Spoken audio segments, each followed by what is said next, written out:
వైఎస్ఆర్ కాంగ్రెస్ పార్టీకి సంబంధించిన నాయకులు, కార్యకర్తలు వీలైతే ఇంట్లో సీసీ కెమెరాలు పెట్టుకోండి. ఇంటి లోపల, ఇంటి బయట అంతా కూడా. ఎందుకంటే ఎవరెప్పుడొచ్చి ఎందుకు కొడతారో తెలియదు. ఉన్నట్టుండి దాడి చేస్తారు, తలకాయలు పాల్గొట్టేస్తారు. కారణం ఆ తర్వాత వివరంగా పోలీసులు వచ్చి చెప్తారు. లేదా పోలీసులే అకస్మాత్తుగా దొంగ కేసులు పెడతారు, వచ్చేస్తారు, అరెస్ట్ చేస్తారు. ఆ తర్వాత పోలీస్ స్టేషన్లో లేరని చెప్తారు. ఏదో పోలీస్ స్టేషన్లలో సీసీ కెమెరాలు పెట్టమన్నారని వీళ్ళని తీసుకెళ్ళి పోలీస్ స్టేషన్లో కాకుండా వేరే ప్రైవేట్ స్థలాల్లో దాచిపెడుతున్నటువంటి రోజులు. కాబట్టి పోలీసులు తీసుకెళ్లారని సాక్ష్యం ఎట్ట తెలుసుద్ది? సీసీ కెమెరాలో ఉంటే తెలుసుద్ది.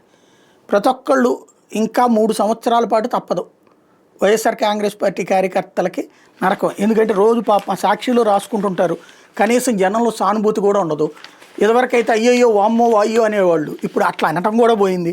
కళ్ళల్లో కారం జల్లి కత్తులతో దాడి చేసి వైఎస్ఆర్సీపీ కార్యకర్త మీద దొండగులు దాడి, టీడీపీ నాయకుల పైన అంటూ ఆరోపణలు అంటూ బాధితుడికి మాజీ ఎమ్మెల్యే శిల్పా పరామర్శ మహానంది దగ్గర. అట్లాగే వైఎస్ఆర్సీపీ కార్యకర్తల అక్రమ అరెస్టు వినుకొండ రూరల్ సీఐ కార్యాలయం వద్ద బాధితుల ఆందోళన అన్నటువంటిది మరొకటి. ఇలాంటి వార్తలు చదువుకుంటాం, పాపం ఆ పేపర్లో రాసుకోవడం తప్పించి ఈలోపు వీళ్ళు జైళ్ళకి పోతున్నారు.